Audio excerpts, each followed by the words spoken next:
Los cuerpos sutiles del hombre. En esta primera parte de nuestros estudios del hombre y sus cuerpos, vamos a tratar de aclarar y definir en la medida de nuestras posibilidades cuáles son los instrumentos, vehículos o cuerpos por los cuales el hombre como alma y conciencia puede actuar y manifestarse en cualquiera de los diferentes planos, mundos o dimensiones del cosmos. Esto nos proporcionará una amplia visión para comprender mejor cuál es el verdadero equipo que dispone el hombre para exteriorizarse y evolucionar en la vida de su manifestación. Conocerse a sí mismo es necesario si queremos alcanzar algún grado de sabiduría. Conocerse es llegar a ser consciente de los diferentes cuerpos que componen nuestra verdadera naturaleza, tanto humana como divina. Conocer la composición, como la estructura, no tan solo de nuestro mecanismo físico, sino también del psíquico, mental y espiritual, desde los cuerpos más densos hasta los más sutiles, de los principios que animan dichos cuerpos,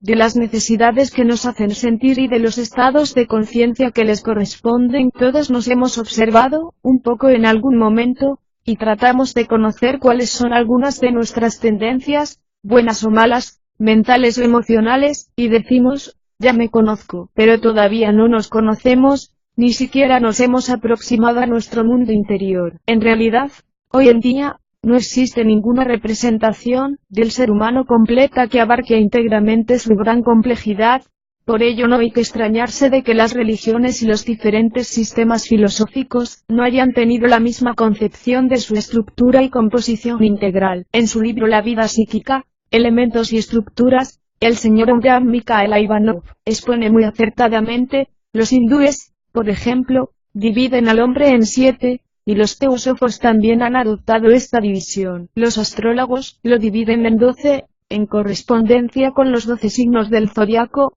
y los alquimistas en 4, de acuerdo con los 4 elementos. Los cabalistas han escogido el 4 y el 10, los 4 mundos y los 10 sefirots. En la religión de los antiguos persas, el mazdeísmo, y después en el maniqueísmo, el hombre se divide en 2, de acuerdo con los 2 principios, del bien y del mal, de la luz y las tinieblas, Ormuzd y Ahriman. En cuanto a los cristianos, a menudo lo dividen en 3, cuerpo, alma y espíritu. Aún añadiremos que ciertos esotéricos han escogido la división del 9, porque repiten el 3 en los 3 mundos, físico, espiritual y divino. Pero ¿dónde está la verdad? La verdad se encuentra en todas ellas. Todas las perspectivas son buenas, y todas son necesarias. Todo depende desde el punto de vista con que se las observe o estudien. Tengamos presente que estas divisiones se refieren a los diferentes aspectos de una misma realidad superior, y que ninguna de ellas por sí misma podrá abarcar completamente todo el conjunto. No tienen por qué ser contradictorias si se estudian en profundidad,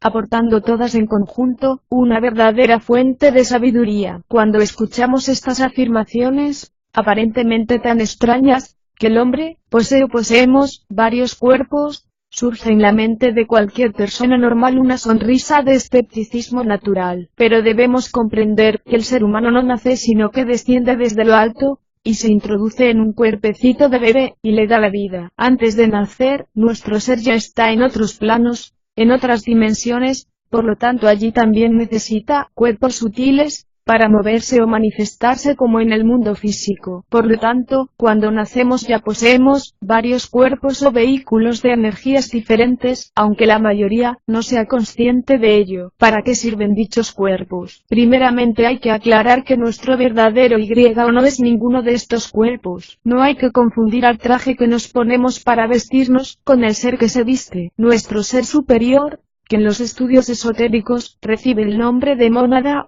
o espíritu, por residir en el plano monádico, es una entidad de tal luminosidad y belleza que difícilmente, debido a su altísimo estado de vibración, puede descender a los planos más densos de la creación y experimentar allí, o manifestarse plenamente con todo su poder y gloria. Ese es uno de los propósitos o misterios de la vida del hombre, manifestar toda su gracia como hijo de Dios en el plano físico y a través de un cuerpo denso. Por tal razón el espíritu necesita las diferentes vestiduras, para ir descendiendo de un plano a otro, de un nivel a otro, y cuando los diferentes cuerpos están perfectamente purificados y alineados divinamente, se alcanza el supremo estado de manifestación. Entonces redimimos la materia, creando un canal perfecto de unión entre lo superior y lo inferior, entre el cielo y la tierra. Tal es la gran obra de nuestro Padre.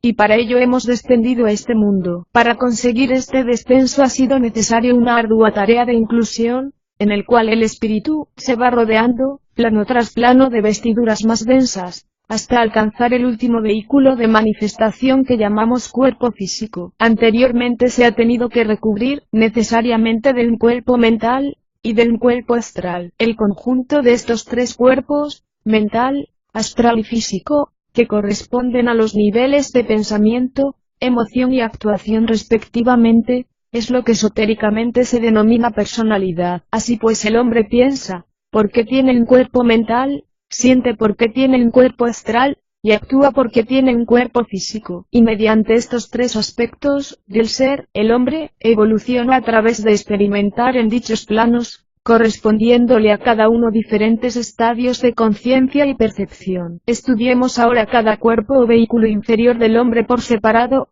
lo que llamamos personalidad, o cuaternario inferior. Después estudiaremos los cuerpos superiores. Estos son, el cuerpo físico. No es necesario ocuparnos mucho sobre este cuerpo, ya que la naturaleza corpórea o el aspecto forma, ha sido y es objeto de muchas investigaciones y tema principal de nuestros científicos. Muchas de las conclusiones a las que han llegado, son fundamentalmente correctas. Los postulados dados a continuación, pueden servir como síntesis de las mismas.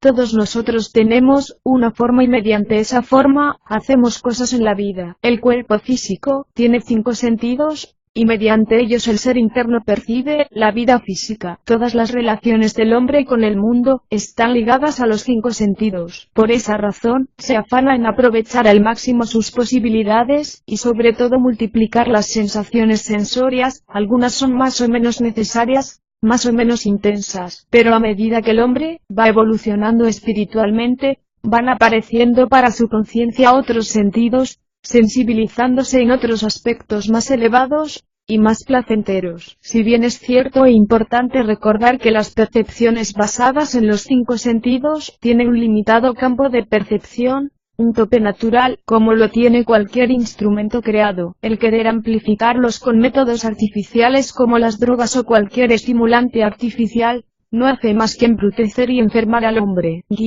El hombre en su naturaleza corpórea, es una totalidad, una unidad. Dicha totalidad, está subdividida en muchas partes y organismos. Estas innumerables subdivisiones, sin embargo, actúan en forma unida, siendo el cuerpo un todo correlacionado. Dentro del cuerpo también tenemos, los 5 elementos, que son, 1 la materia o elemento tierra, la piel, las uñas, los huesos, el cabello. 2 el agua, en forma de sangre y secreciones. 3 el fuego, el calor o temperatura corpórea. 4 el aire, nuestra actividad respiratoria. 5 el éter o acasa, un aspecto del espacio dentro de nosotros. Diversos nombres, al cuerpo físico. También se le conoce como cuerpo denso, cuerpo sólido, la forma, el cuerpo de la apariencia, el stula sarira, el carruaje, la casa, el castillo.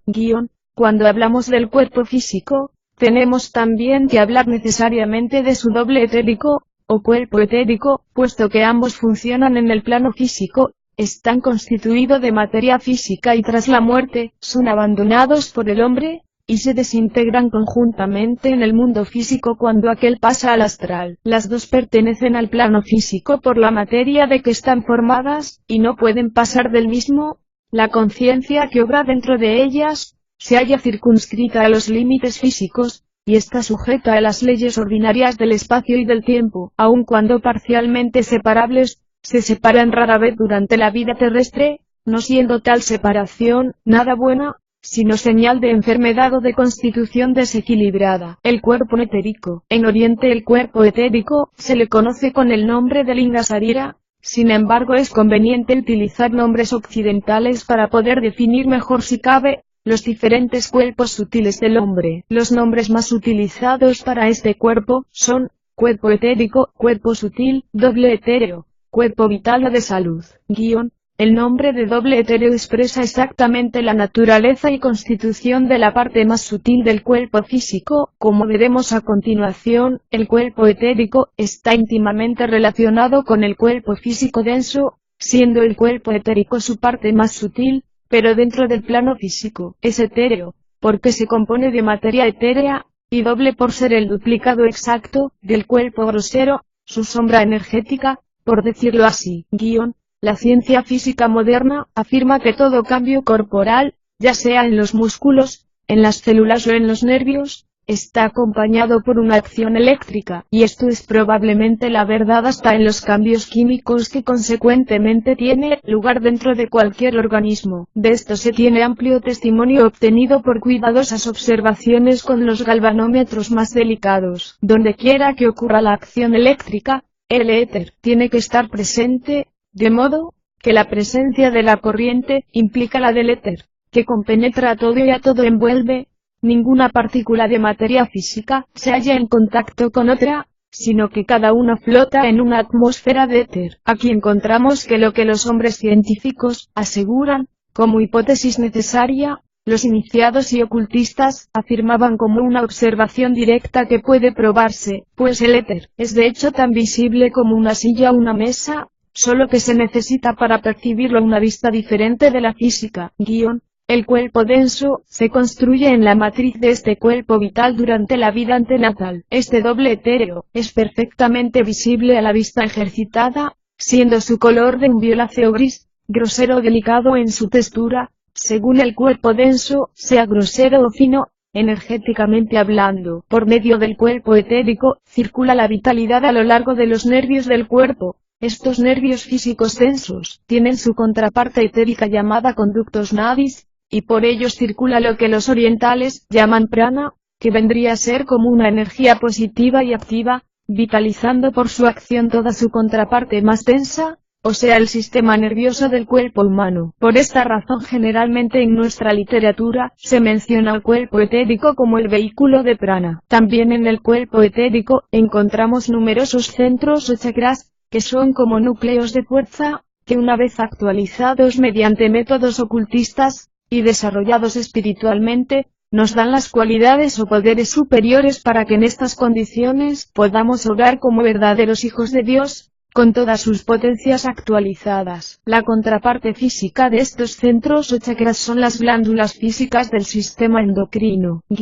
Para el clarividente que pueden ver el cuerpo etérico, les resulta sencillo diagnosticar las posibles perturbaciones de salud que pueda tener. La mayoría de los casos las enfermedades van descendiendo de cuerpo en cuerpo hasta que al final se manifiesta el físico denso. Por esta razón, es tan importante el reconocimiento científico de este dato, pudiendo anticiparse a la enfermedad, reconocida anticipadamente en sus cuerpos superiores. El gran médico y ocultista Paracelso decía, que las enfermedades habían de ser curadas en los tres cuerpos. Consejo para el aspirante: el cuerpo y el cerebro es un instrumento que debe ser refinado, mejorado, educado, modelado de tal modo y hechos de tales constituyentes, que sean en el plano físico el vehículo más adecuado para los fines superiores del espíritu, el verdadero hombre. El cuerpo astral. Hemos estudiado ya, aunque solo a grandes trazos, algunos aspectos científicos y esotéricos del cuerpo físico,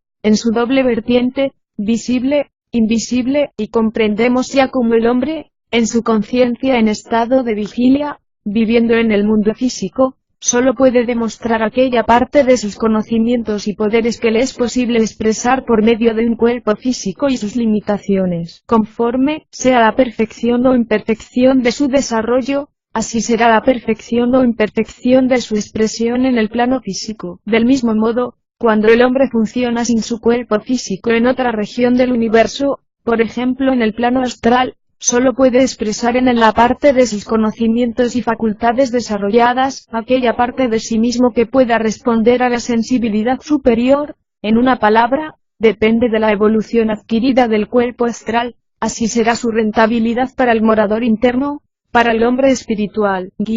El plano astral es una región determinada que rodea y compenetra al mundo físico, pero que es imperceptible a la observación ordinaria, por estar constituido por una clase más sutil de materia. Todos los átomos físicos tienen su envoltura astral, lo que pudiera llamarse la matriz de la física. Si imaginamos el mundo físico desapareciendo de la existencia sin que tenga lugar ningún otro cambio, tendríamos todavía una copia perfecta del mismo en la materia astral.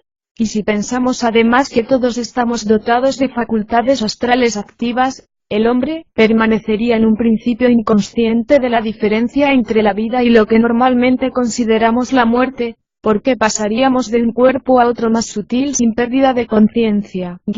Así como en el cuerpo etérico circulaba el principio prana, energía vital, en el cuerpo astral actúa el principio kama, deseo. Este principio es llamado a veces como el alma animal del hombre, y comprende el conjunto de apetitos, pasiones, emociones y deseos, más o menos inferiores, o más o menos elevados que puede expresar o sentir el hombre durante su vida. La capacidad de poder sentir emociones, la tenemos gracias a poseer un cuerpo astral. La psicología occidental clasifica este aspecto como instintos, sensaciones, sentimientos y emociones, y son considerados como una subdivisión del pensamiento. Los sentimientos pueden ser definidos como nuestra naturaleza pasional y emocional. Todas las necesidades animales están contenidas en el deseo, así como las pasiones, tales como el amor, en su sentido inferior, el odio, la envidia, los celos, etc. Este principio kamasico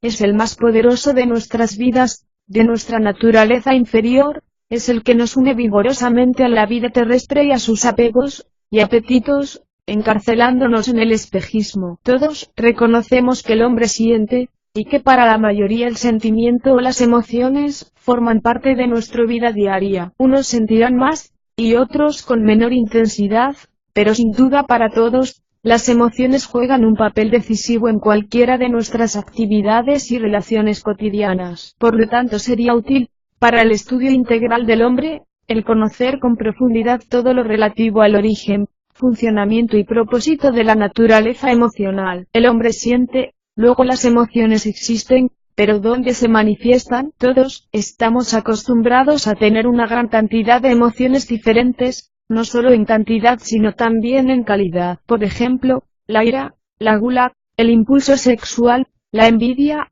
las emociones de cólera, las terribles sensaciones de angustia e inseguridad emocionales, el odio, etc. Pero también en el hombre se dan las emociones más elevadas, y los sentimientos más nobles que se puedan imaginar, como la alegría, la sinceridad, la bondad, el amor desinteresado o impersonal, la espiritualidad, la devoción, la mística, la compasión, etc. Vemos pues la variedad de emociones que el hombre puede manifestar, siendo unas más violentas y materiales, y otras más o menos elevadas y espirituales, pero todas ellas tienen algo en común, y es que son expresiones, o manifestaciones de un aspecto del hombre, y que tienen su raíz en lo que los esotéricos llamamos cuerpo emocional o cuerpo astral. Las emociones no se pueden ver, sin embargo para el vidente entrenado sí son visibles, y las ve como remolinos de energías que vibran y se mueven por el cuerpo astral del hombre. Cada emoción desprende una tonalidad cromática,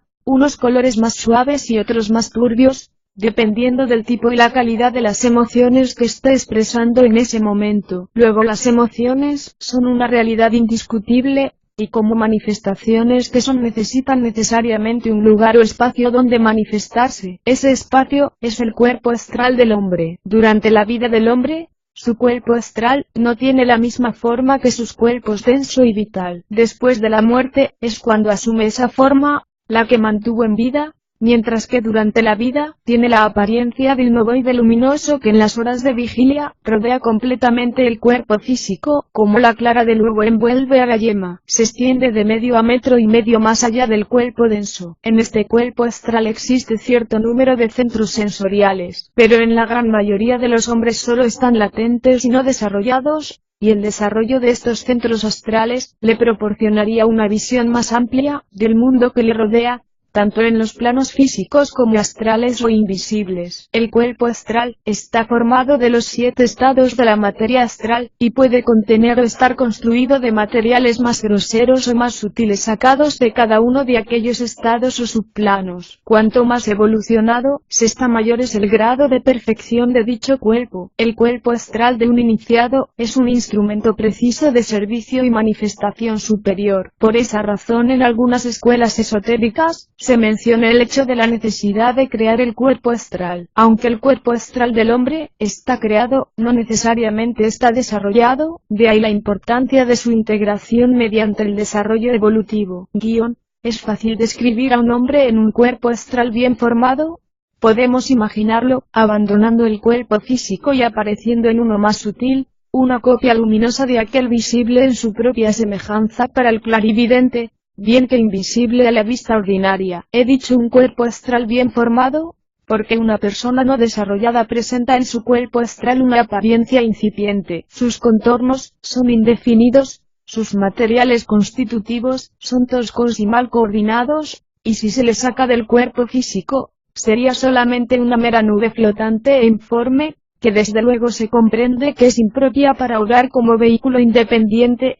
Es indudablemente más bien un fragmento de materia astral que un cuerpo astral organizado, una masa de protoplasma astral, de tipo ameboideo. Un cuerpo astral bien formado, significa que el hombre ha alcanzado un nivel verdaderamente elevado de cultura intelectual o desarrollo espiritual, de modo que la apariencia del cuerpo astral implica el progreso realizado por su dueño, por lo definido de los contornos, por la luminosidad de sus componentes y por lo perfecto de su organización.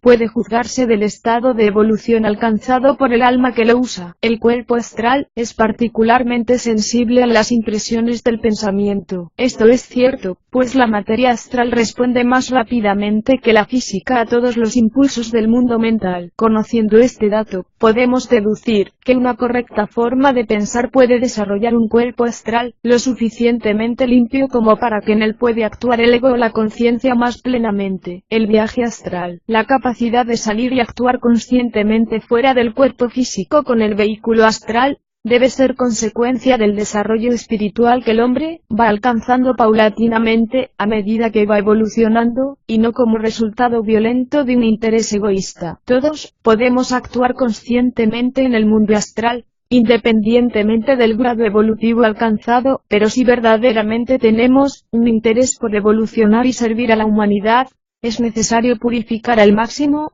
tanto nuestros pensamientos como nuestras emociones con el fin de construir un cuerpo astral, lo suficientemente refinado e integral como para funcionar en él como lo hacemos ordinariamente con nuestro cuerpo físico. El cuerpo astral actuando fuera del cuerpo físico tiene muchas menos limitaciones, existiendo una mayor capacidad, tanto de conciencia como de trabajo a realizar. Muchos discípulos ya trabajan con él conscientemente, y otros muchos de una forma inconsciente, hasta que coordinen la memoria del cuerpo físico con la del astral. La mejor clave para despertar conciencia en el plano astral, o en cualquier otro plano del universo, es estar despierto de instante en instante, aquí y ahora. El cuerpo mental, los pensamientos, la capacidad de imaginar, la memoria, la posibilidad de visualizar, el razonamiento, la analítica, la reflexión abstracta, incluidos el poder de hablar y coordinar, todo ello y muchas cosas, más que todavía no hemos alcanzado a comprender, ni desarrollado, son el resultado y la posibilidad que nos confiere, el tener un cuerpo mental a nuestra disposición. Algunos estudiosos del tema,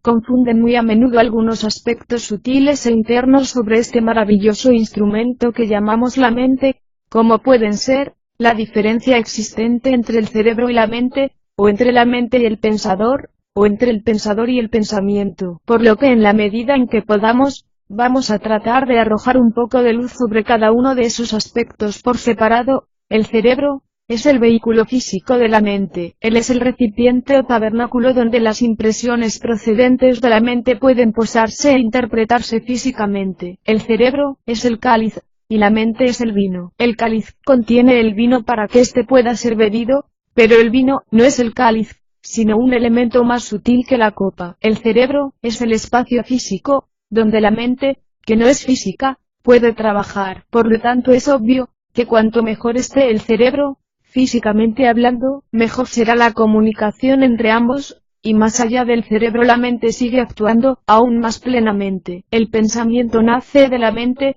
pero es una forma modelada por el pensador. El mar sería la mente, y la ola el pensamiento, y el aire que forma la ola el pensador. El pensador es el alma. El alfarero, el barro, sería la mente y la vasija el pensamiento. El cerebro, sería el soporte donde el barro gira, la parte sólida. El cuerpo mental, tiene una peculiaridad con respecto al cuerpo astral, y es que el cuerpo mental al mostrar su parte externa en el aura humana, crece, y crece, aumenta su tamaño y su actividad, vida tras vida, encarnación tras encarnación, con el crecimiento y desarrollo del hombre mismo. Como cualquiera de los otros cuerpos, el cuerpo mental es un vehículo para ser utilizado por el hombre, y su organización, su eficacia, así como la evolución del mismo, dependen en sumo grado de la ejercitación consciente y del esfuerzo constructivo para su crecimiento, en cantidad y calidad de luz, pues es la luz, y la síntesis de los sentidos, la característica más sobresaliente del cuerpo mental, dando como resultado, la perfecta y amorosa inteligencia superior. Mirando luego a un hombre más avanzado, que aunque no tenga inquietud espiritual, haya desarrollado sus facultades mentales, un hombre que haya educado y desenvuelto su inteligencia, veremos que su cuerpo mental ha empezado a adquirir un desarrollo muy definido, construido de un material delicado y de hermosos colores, que vibra continuamente con una actividad enorme, lleno de vida, lleno de vigor, la expresión de la mente en el mundo mental. En cuanto a sus funciones, es el vehículo inmediato, en el cual el Y se manifiesta como inteligencia. Cuando está obrando con el astral y el físico, su forma es oval semejante a un huevo en sus contornos, y compenetra los cuerpos astral y físico, y los rodea con una atmósfera radiante, a medida que se desarrolla, haciéndose, como he dicho, más y más grande conforme aumenta el desarrollo intelectual y aún más el desarrollo espiritual. En el plano o mundo mental, al igual que en los demás planos, está subdividido en 7 subplanos, teniendo la particularidad, de estar dividido claramente en 2 grupos muy definidos, uno de 3 y otro de 4 subplanos. Los 3 subplanos superiores se llaman arupa o sin forma, debido a su extremada sutileza, mientras que los 4 inferiores se llaman rupa o con forma. El hombre, por lo tanto, tiene 2 vehículos o cuerpos de conciencia para funcionar en este plano. Dentro de los 3 subplanos superiores del plano mental, se encuentra lo que esotéricamente se denomina la morada del alma divina, morada o estancia especial conocido como cuerpo causal. La personalidad la forma el conjunto de acciones que realizamos en los 3 mundos, físico, astral y mental. El hombre no es la personalidad, pero cuando se manifiesta a través de sus cuerpos inferiores, la personalidad se manifiesta. Así como el hombre piensa, siente y hace físicamente, así es la personalidad del hombre. Luego, cuando hablamos de la personalidad del hombre, nos estamos refiriendo a la actividad de sus cuerpos inferiores. Cuando en los estudios esotéricos se hace referencia al equipo del hombre, se refiere a la cualidad y al desarrollo por parte del alma de los cuerpos inferiores, de tal suerte, que así será el potencial que dispone el hombre para desarrollarse y evolucionar en la vida terrestre. Como es fácil observar, no todos disponen de un mismo equipo para hacer frente a las mismas circunstancias que la vida nos plantea. Cuanto mejor estemos equipados, así mejor será la respuesta que demos. La personalidad por sí misma es incapaz de avanzar en la vida ocultista, es incapaz de valerse en los mundos superiores o es incapaz de percibir la verdad original, sin embargo es intrínsecamente necesaria para la evolución del hombre, ya que sin ella nuestro espíritu no podría influir y manifestar su gloria en los mundos o planos inferiores de la creación,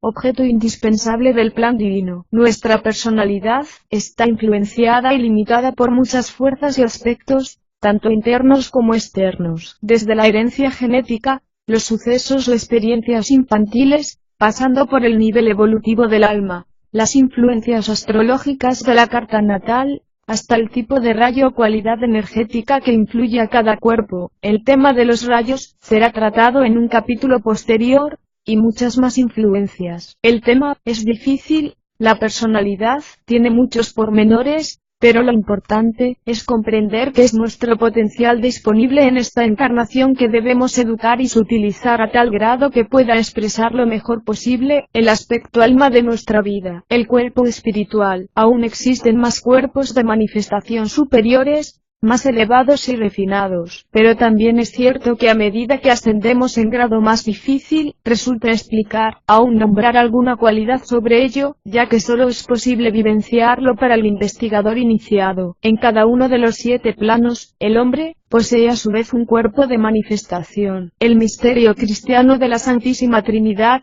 realmente no es un misterio incomprensible cuando se estudia serenamente y bajo el conocimiento esotérico más profundo. El misterio de la Santísima Trinidad dice que el Padre, el Hijo y el Espíritu Santo son una misma persona, un solo Dios expresándose de 3 maneras distintas. Ahora bien, utilizando la clave hermética de la analogía, descubrimos que el hombre, en su forma de actuar y manifestarse también es trina. El hombre también se manifiesta como una trinidad, actúa, siente y piensa, pero sigue siendo uno. El hombre, al igual que su creador, se manifiesta de una forma triple, pero sin dejar por ello de ser un solo ser. Siempre que queramos estudiar algún aspecto del creador, debemos recordar que lo podemos descifrar con el estudio del hombre mismo, ya que como dicen en las Sagradas Escrituras, el hombre es un ser que está hecho a imagen y semejanza de Dios. Conociendo al Hijo, también podremos conocer al Padre. Solo hay que profundizar en la verdadera naturaleza del Hijo,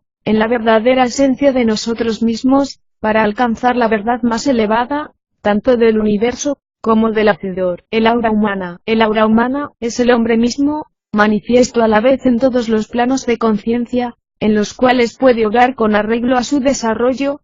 Es el agregado de sus cuerpos, de sus vehículos de conciencia, en una palabra, es la forma en que aparece el hombre en su totalidad. Todo lo que existe, tanto en los planos inferiores como en los superiores, desde el más insignificante átomo hasta el más excelso arcángel, todo, absolutamente todo irradia una luz, producen emanaciones, y esta atmósfera fluida, sutil que envuelve todas las cosas, es, justamente, lo que llamamos el aura. Evidentemente no es visible para todos, pero sí para aquellos que han agudizado sus sentidos internos como los clarividentes. El aura es esta especie de halo que envuelve a cada ser humano. En algunos es ancha, amplia, luminosa, potente, posee vibraciones intensas y colores espléndidos. En otros, lo contrario, es pequeña, apagada, disforme y fea. Se puede comparar el aura con la piel. El aura puede considerarse como la piel del alma. Al igual que el aura del hombre, lo rodea y envuelve,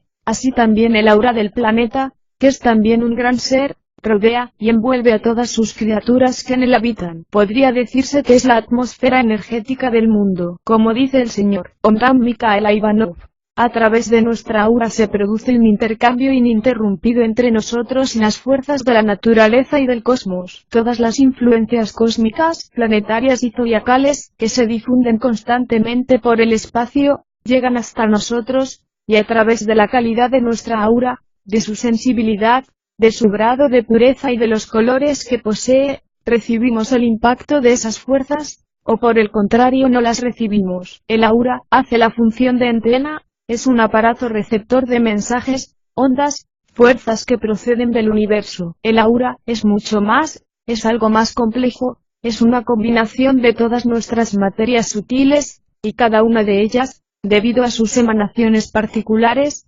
añade nuevos aspectos. El cuerpo etérico, el cuerpo astral y el mental, debido a su actividad o su inercia, sus cualidades o sus defectos, añaden otras emanaciones, otros colores a esta primera aura, revelando, de este modo, la naturaleza de sus sentimientos y de sus pensamientos. Si los cuerpos causal, búdico y átmico, están despiertos, añaden aún otros colores más luminosos, otras vibraciones más potentes. El aura es como un libro abierto, pero un libro de tal sutilidad que resulta difícil formarse una idea. Del mismo modo que no existen dos criaturas con las mismas huellas digitales, tampoco existen dos criaturas que posean la misma aura, ya que el aura representa la totalidad del ser humano. Si el hombre es puro, su aura se vuelve limpia y transparente. Si es inteligente, su aura es más y más luminosa. Si tiene una gran voluntad, se vuelve muy potente. Si está inmerso en cuestiones espirituales, se expande, volviéndose inmensa. Trabajar sobre las virtudes es una buena forma de desarrollar el aura, el amor, la compasión, la alegría, la generosidad, el desapego, la paciencia, la honradez, etc. Ya que tener un aura pura, no solamente nos cambia a nosotros mismos sino que además, transforma positivamente todo nuestro entorno, todas las circunstancias cotidianas, toda nuestra vida, y por ende, el aura planetario. Debemos recordar que todo tiene aura, desde un átomo, hasta un universo, ya que el aura es la sustancia de los 7 planos. Depende del desarrollo psíquico alcanzado por el hombre, así dependerá también de las dimensiones áuricas, capaces de percibir. No todos los videntes ven la misma dimensión áurica de las cosas y de los seres. Es asombroso comprobar cómo algunos grandes seres tuvieron una aura inmensa. Podemos poner como ejemplo al Buda, que era capaz de abarcar dentro de su aura toda una comarca. Su aura media kilómetros, era inmensa y luminosa, de tal suerte que todos los seres que estaban dentro de su irradiación, salían beneficiados, de alguna manera. Tal es la bendición de un maestro cuando está presente sobre la tierra.